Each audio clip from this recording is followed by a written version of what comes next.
When the regional Rotary president called my husband to the stage at the annual convention, I watched from my seat in the back row. 300 people applauded as Marcus accepted the Distinguished Service Award for projects I had designed, funded, and executed.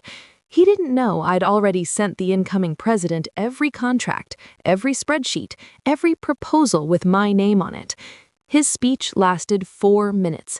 His humiliation would last forever. My name is Elena Hartwell. I'm 42, a grant writer for a nonprofit healthcare network in Portland, Oregon. My husband, Marcus, is 45 and works in pharmaceutical sales.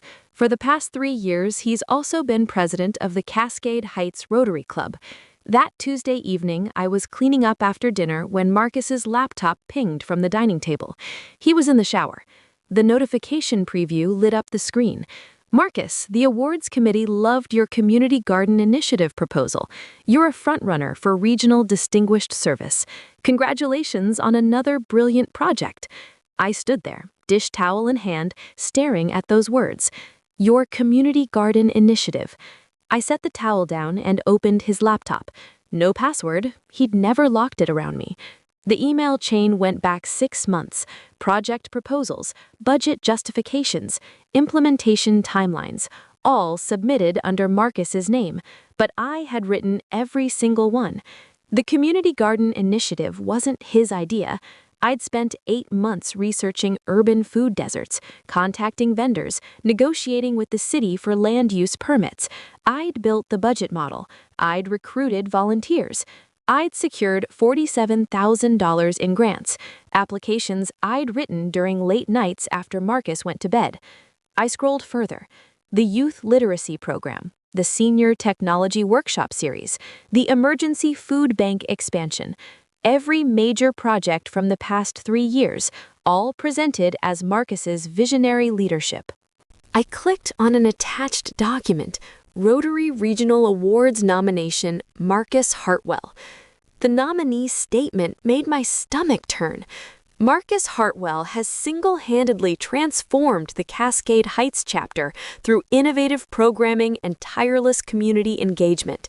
His Community Garden Initiative serves 340 families monthly. His literacy program has helped 89 children improve reading scores.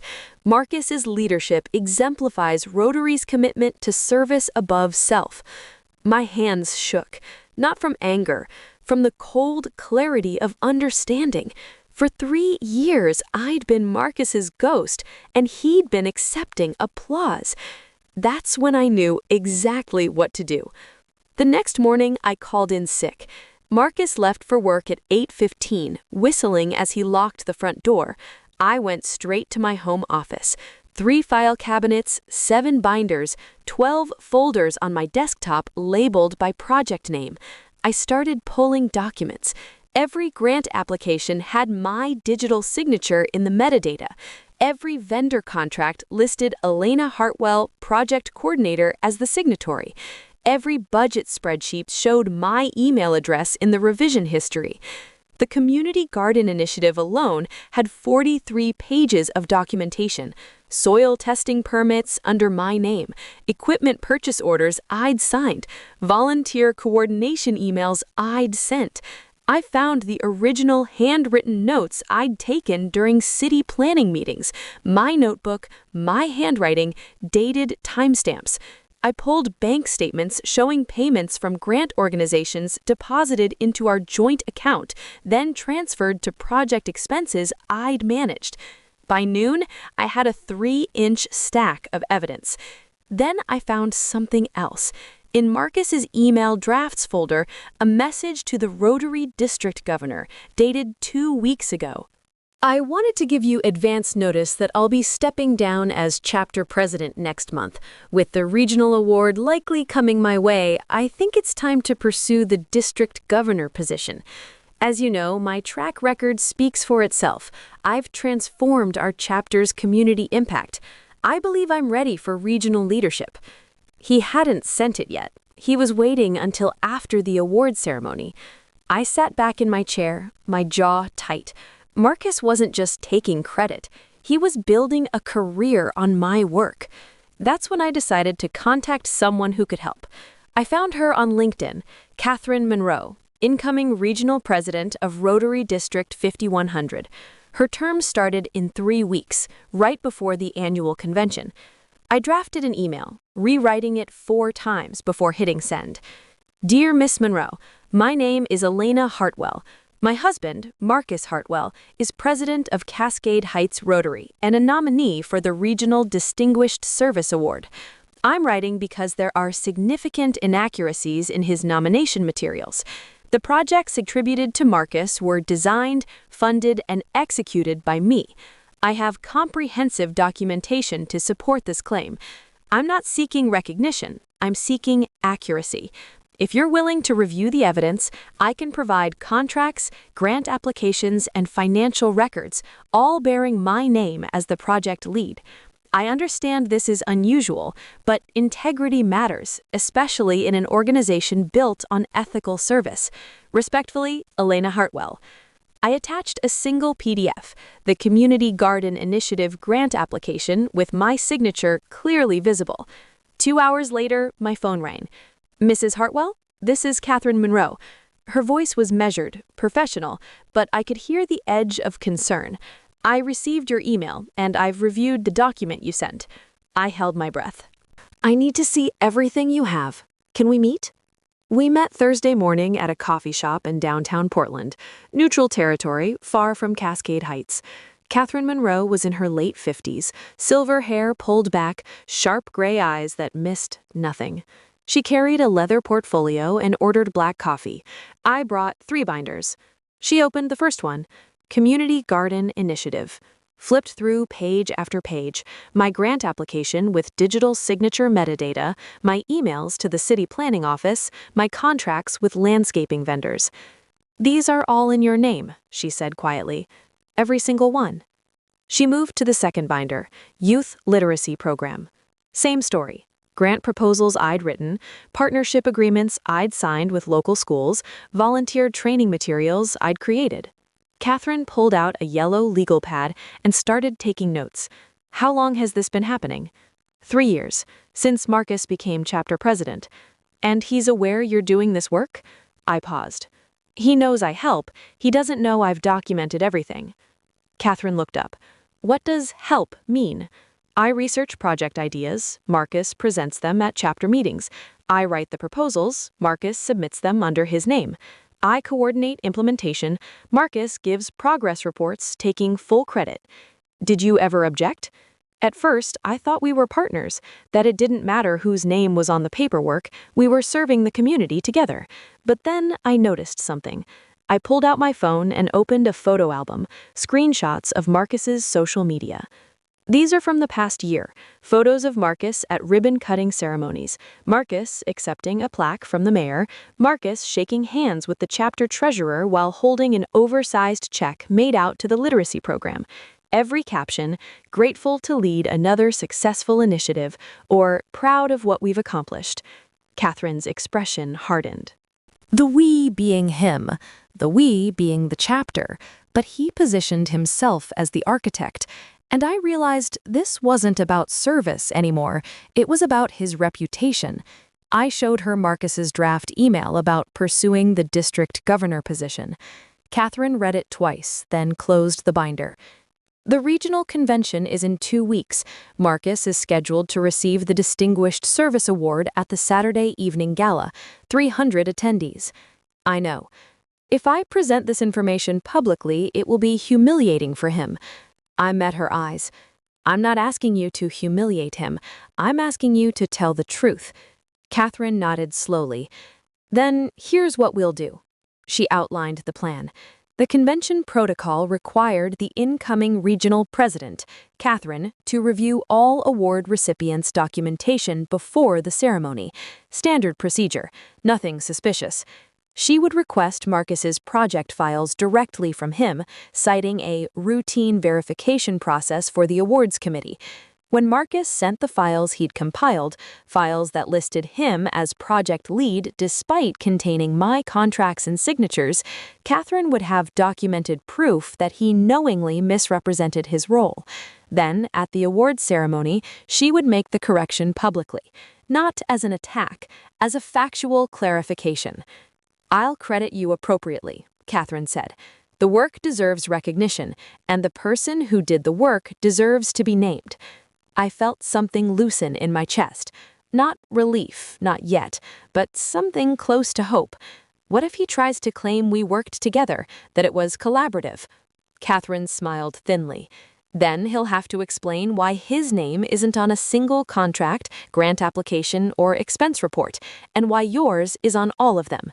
We shook hands. 2 weeks until the convention. I went home and acted like nothing had changed. The Rotary Regional Convention was held at the Columbia Gorge Hotel, a sprawling resort overlooking the river. Marcus and I arrived Friday afternoon. He was buzzing with energy.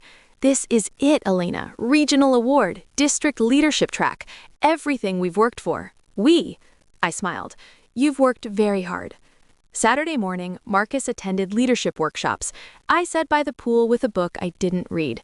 At 4 p.m., Catherine Monroe texted me, "Everything is in place. See you at 7. The awards gala began at 7 p.m. in the hotel's grand ballroom. Chandeliers, white tablecloths, 300 Rotarians in business attire. Marcus and I sat at a table near the front with other Cascade Heights members.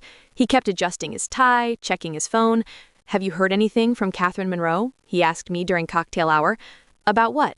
"She requested all my project documentation last week, said it was for awards verification. I sent everything over." I kept my face neutral. "I'm sure it's just routine." At 7:30, Catherine took the stage. She welcomed everyone, outlined the evening's agenda, then moved to the awards presentation. "Tonight, we recognize Rotarians who embody our motto, service above self. These individuals have transformed their communities through dedication, innovation, and integrity." She named 3 recipients for various categories.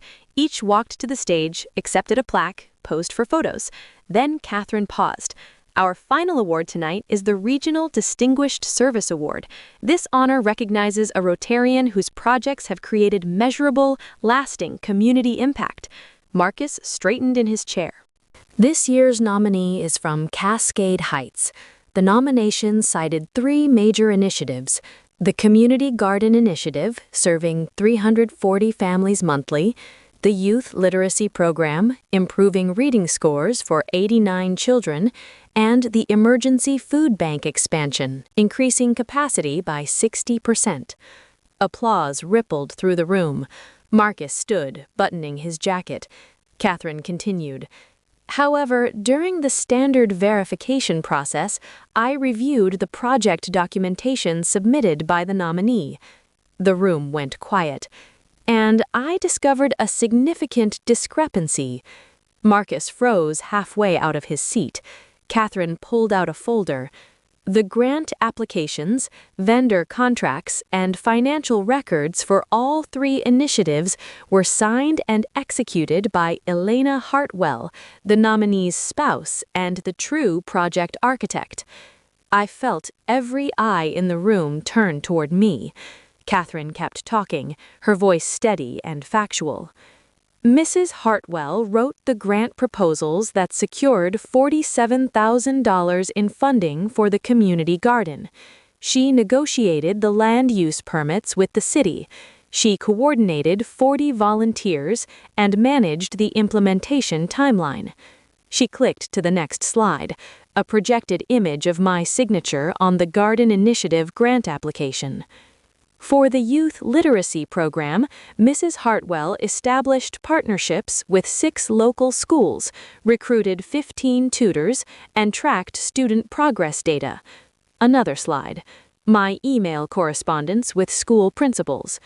"For the food bank expansion, Mrs. Hartwell managed the budget, hired contractors, and coordinated the logistics." Final slide. Vendor contracts with my name as signatory. Marcus was still standing, his face drained of color. Catherine looked at him directly. "Mr. Hartwell, When I requested your project documentation, you submitted files listing yourself as project lead, despite every contract, grant, and financial record bearing your wife's name. Can you explain this discrepancy?" The ballroom was utterly silent. Marcus opened his mouth, closed it, opened it again. Elena and I worked together. It was a partnership. She helped with the administrative details, but I provided the vision, the leadership. The grant applications were written entirely by Mrs. Hartwell, Catherine interrupted. Her digital signature is embedded in the metadata. The city planning permits list her as the primary contact. The volunteer coordination emails originated from her account. The budget models were created on her computer. She paused. Where, specifically, is your name on any official project documentation? Marcus looked at me, his eyes pleading. I said nothing. He turned back to Catherine. This is a misunderstanding. Elena, tell them we worked on this together." 300 people waited. I stood slowly. Marcus asked me to help with Rotary projects 3 years ago. I said yes because I believed in the mission. But I didn't just help with administrative details. I researched every initiative. I wrote every proposal. I negotiated every contract. I coordinated every volunteer. I managed every budget. My voice was calm, steady. You presented my ideas at chapter meetings. You submitted my grant applications under your name. You accepted credit for outcomes I achieved. Marcus's hands trembled. Elena, you're making this sound like I did the work? Because I did. Catherine stepped forward. Mr. Hartwell, given the documentation, the awards committee has decided to withdraw your nomination for Regional Distinguished Service. Gasps echoed through the ballroom. Furthermore, Catherine continued, we will be reviewing all Cascade Heights chapter projects from the past 3 years to ensure proper attribution moving forward. She turned to me. Mrs. Hartwell, while you were not the original nominee, your work clearly meets and exceeds the criteria for this award. If you're willing, I'd like to present you with the Regional Distinguished Service Award in recognition of your community impact. I felt the weight of the moment settle over me. Thank you, I accept. Catherine handed me the plaque. It was heavy, brass, engraved with the Rotary seal. The room erupted in applause, uncertain at first, then building into something genuine. I looked at Marcus. He was still standing, hands hanging at his sides, staring at the floor. I walked past him without a word and returned to my seat. The gala continued, but Marcus left before dessert. I stayed for the networking reception, shaking hands with Rotarians who congratulated me on my work. Several chapter presidents asked how I'd managed the community garden initiative. I gave them my contact information. Catherine found me near the end of the evening. How are you holding up? I'm not sure yet. She nodded. For what it's worth, you did the right thing. Integrity matters. What happens to Marcus? That's up to the Cascade Heights chapter, but he won't be pursuing district leadership, not after tonight. I thanked her and drove home alone. Marcus had taken his own car. When I arrived at the house, his car was in the driveway, but the lights were off. I found him in the living room, sitting in the dark. Elena, I turned on a lamp. He looked smaller somehow. I didn't mean for it to go this far, he said quietly. At first, I wanted the chapter to see me as a leader. You were so good at the planning, the writing. I thought if I presented the ideas, we'd both benefit. The chapter would thrive, you'd get to do the work you loved, I'd get the recognition. And then people started noticing. The mayor invited me to speak at events. The regional governor mentioned district opportunities. And I convinced myself I deserved it, that leadership was about vision, not execution. I sat down across from him. You built a career on my work, Marcus. You were going to pursue district governor using projects I created. I know. He looked at me, eyes red. I'm sorry. I don't expect you to forgive me. I just need you to know I'm sorry. I took a long breath.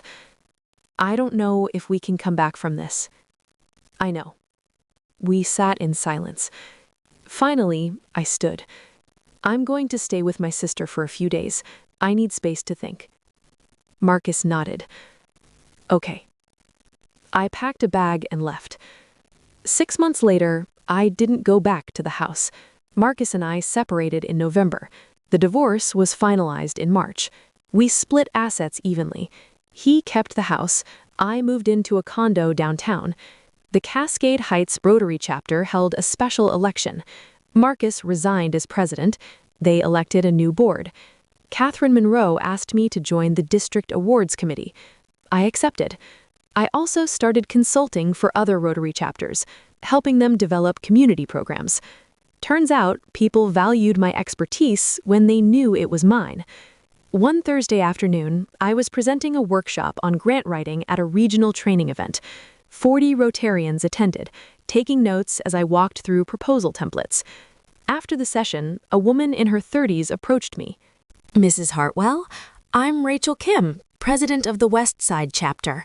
We're trying to launch a youth mentorship program, but we don't know where to start. Would you be willing to consult? Of course. Send me your initial ideas and we'll set up a meeting. She smiled. Thank you. I've heard incredible things about your work. Your work. Not my husband's, not someone else's, mine. I walked to my car, parked under oak trees, turning gold in the spring light. For the first time in years, I felt something I hadn't realized I'd been missing. Not recognition, not applause. Freedom. The freedom to own my work, to sign my name without apology, to build something that was genuinely mine.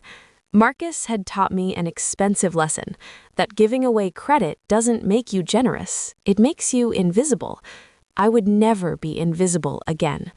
I got in my car, turned on the radio, and drove toward the city. Behind me, the Rotary Convention Hall grew smaller in the rearview mirror. Ahead of me, the road opened wide, and for the first time in years, I knew exactly where I was going. You've just stepped into her revenge side, where every wound finds its justice, and every silence ends with truth. If her story struck a chord, make sure to like, share, and subscribe.